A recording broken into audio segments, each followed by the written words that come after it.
What's up, everybody? One coach's opinion, and just remember, it's my opinion, not a fact.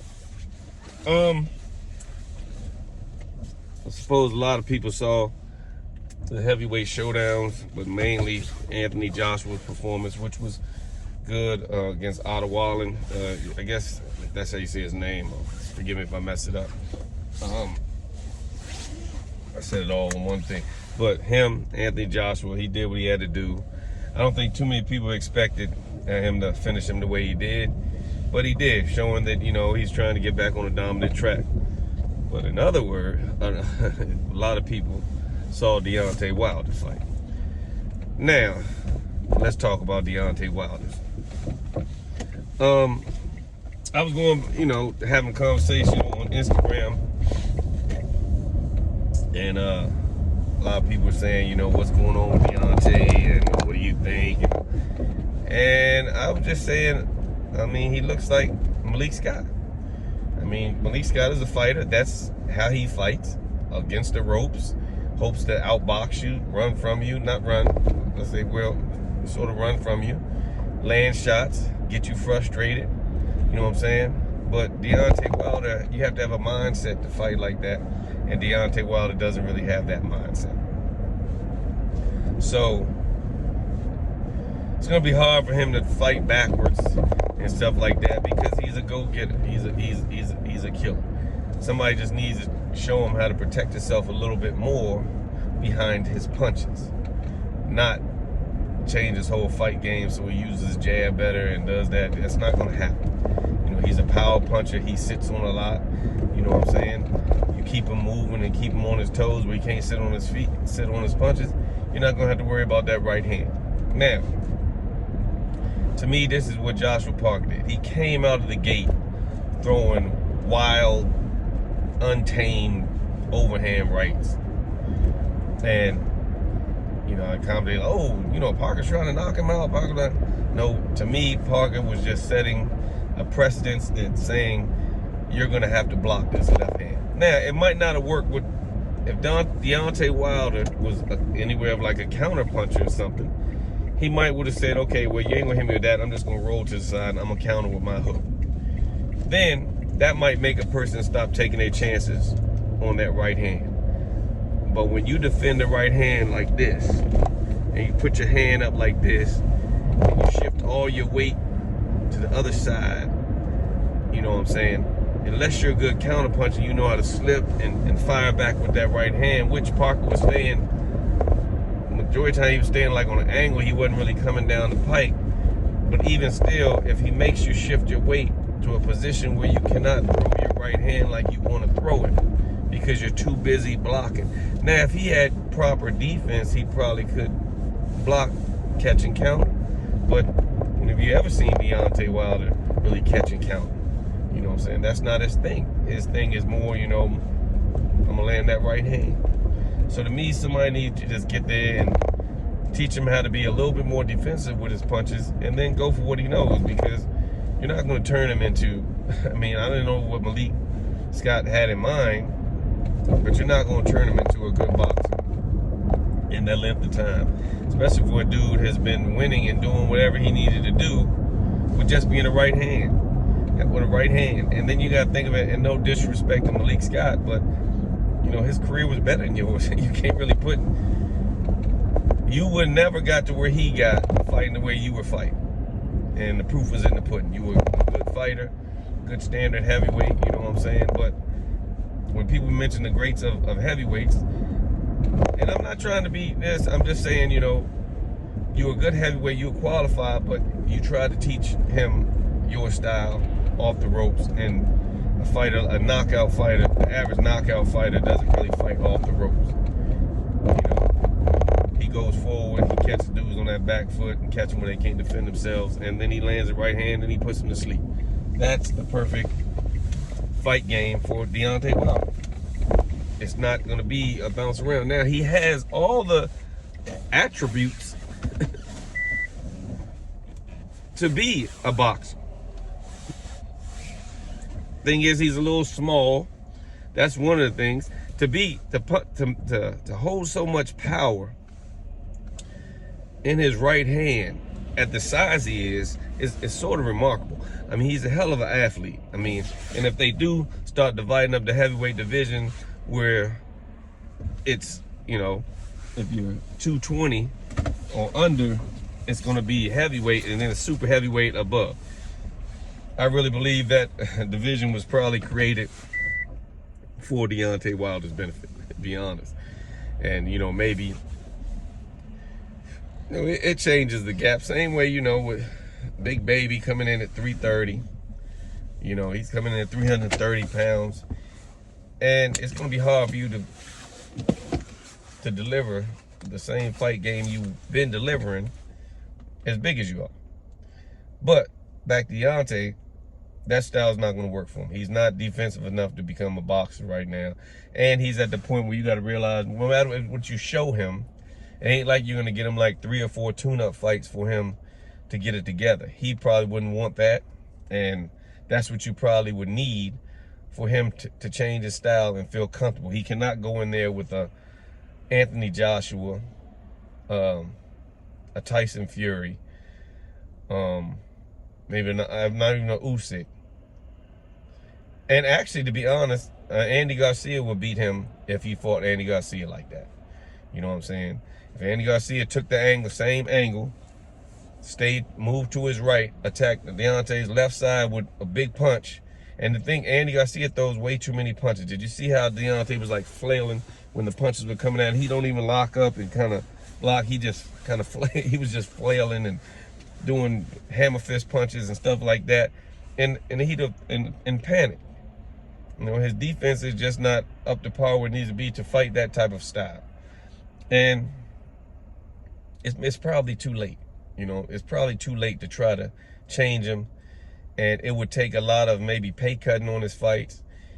He'd have to kind of start over fighting maybe some guys that they're sure that he probably could get in there and do something with, you know, regardless, and at least come away with a win, and then get comfortable with that style. You're not going to get comfortable with that style fighting guys on even Parker's level, which you could say Parker was a sturdy heavyweight, a very sturdy heavyweight that could, you know, compete with the big boys. You know what I'm saying? He just didn't get over the hump. But, you know, he's a qualified boxer that you can't just go in there trying your new style on. I'll say that.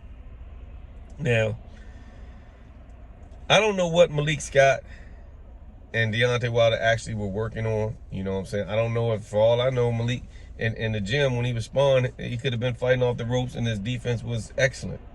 You know what I'm saying? But if in all this time, even in sparring, you saw what we saw the other day, you should have known that wasn't going to work for him. And it's time to look. You're going to have to start stalking these people down. The only person, you know, the thing is, in boxing, that's the crazy thing. In boxing, one person that's undefeated beat this guy. And this guy is changing his whole game plan around. I don't want to fight. You were the king at one point in time. I don't care what you say. They always consider the heavyweight world champion the king. I'm a big guy, and out of all you boxers, I'll beat all of you guys. I don't care how good you are. You put Floyd in there with Deontay, you know what I'm saying? Eventually, Deontay's probably going to catch him with a punch that's going to rock his world. You know what I'm saying? I don't know about that last Deontay, but the average Deontay that comes forward and you got to watch out for his right hand, and you might mess around and get slipped into one of them other punches, slipped into one of them other punches. He's dangerous that way. Sharpen up what he had. You can't just change his style. Get him going forward more with his jab. You know what I'm saying? But you can't just go in there and say, hey, you're going to fight backwards just like I used to fight backwards. You know what I'm saying? Off the ropes. Malik Scott was much trickier, much durable guy. And I won't say durable. He just, with that type of fight style, your defense kind of steps up.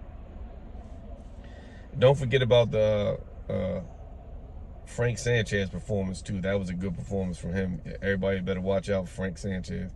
You know what I'm saying? He's pretty much on the map now. And he's a solid fighter. So, back to Deontay. These are the guys that you're going to have to go in there and fight, as even if you want to call them tune-ups. You know what I'm saying? And that style Deontay Wilder not coming forward is not really going to be beneficial to him whatsoever, because he's definitely not going to be able to fight off his back foot. And let me say this. I'm going to take the words definitely out of there. And in my opinion right now, it's going to be hard for him to transition into that unless they got some more work to do. And maybe they will step away from his counterpunching skills about to kick in. He just took a fight too soon. Or maybe, he took this as this was a tune-up fight. Or maybe he took this fight like, I don't know.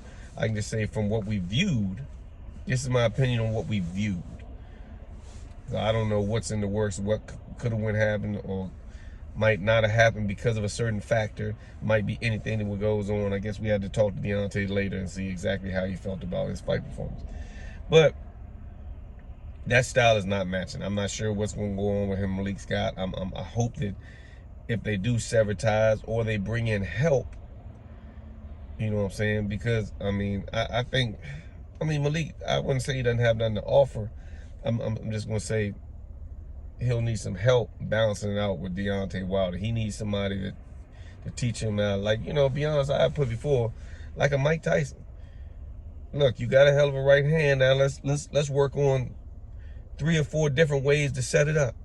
And that's what we're going to do. Instead of you just trying, and one thing, remember this too. People don't realize that. The only fighter that really has given him trouble is a talented fighter that was taller than him. So you got to think about it like that, with the exception of Parker. So I'm just saying the old Deontay Wilder. You would have beat most guys, including Parker, with your old style. But I'm sure you're changing your old style because you lost to Tyson Fury. But if you lose to one fighter, even if it's multiple times you lose to this one fighter, he shouldn't change you from the game plan that helped you beat everybody else but him. That's the thing. You have a game plan, you're beating everybody else but him. Has never been the Ortiz might have been your most challenging fight. The dude Spivka that you caught in the later rounds, and he caught him kind of backing up a little bit with that right hand, but it was still wild.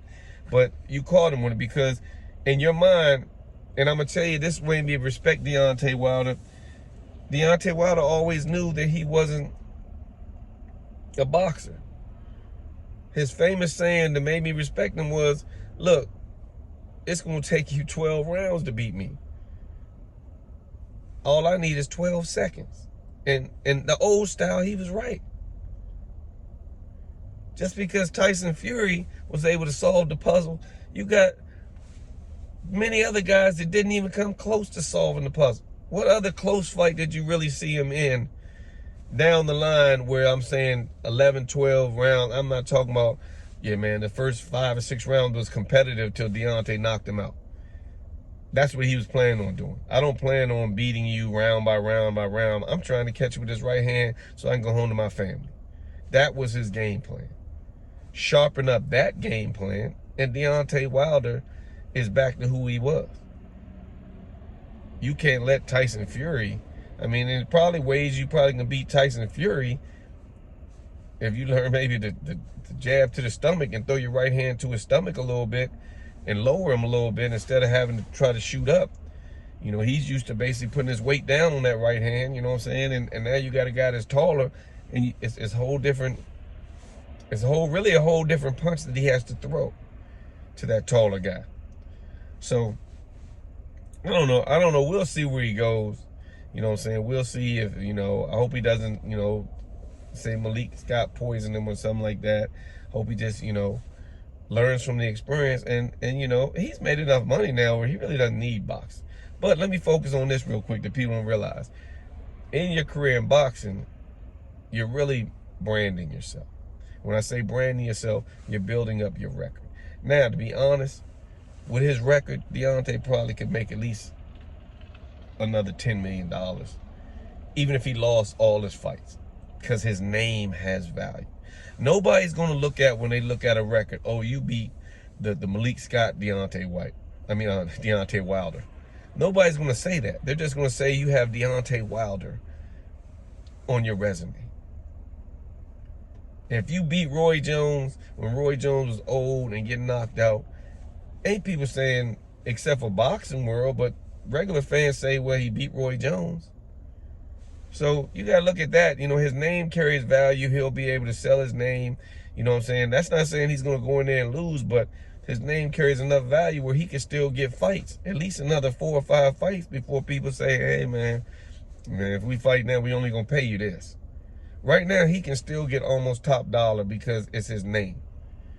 Anthony Joshua needs his name. Otherwise, who else are you really going to get value on to fight Tyson Fury again? Or to fight Tyson Fury, rather. Or that's who most people want. Or, you know, Usyk will beat you twice. There's no need to fight Usyk a third time. You know what I'm saying? Unless he was to clip Deontay Wilder and show some changes. So a name like Deontay Wilder on your resume will still carry. Deontay Wilder can still get credit for his name because he built it up. There's plenty of people that would want to fight it. He would still make money to us, the regular guys, making 100,000 here or 200,000 here, and that would be on way down the road. His name has established a lot of value, unless, like I said, he starts getting knocked out to the point he's unconscious in the ring and it looks unhealthy for him or something like that. Then the value of his name changes. But as long as he just loses a fight, he has good value in his name. He definitely probably has enough money to support his family the rest of their lives, as long as they live, you know, accordingly. But so money isn't an issue. You know, it's just, let's see where he goes from here. Let's see what he does. You know, that style really isn't going to work for him. I don't know if they're going to try to change it. It's nothing Malik did wrong, though. Let me get that right. Nothing he did wrong. He just educated the wrong person for his style of fight. Let's say that. I wouldn't say if Malik got trained to anybody else, then it wouldn't be a good idea. I would just say he didn't go good with Deontay Wilder, to me. Unless they come along and shit just clicks together. Then I'd have to eat my words. But until then, that's what I thought about the fight. What y'all think about the fight? Got a lot to work on. Give me an opinion on Deontay Wilder and his next steps.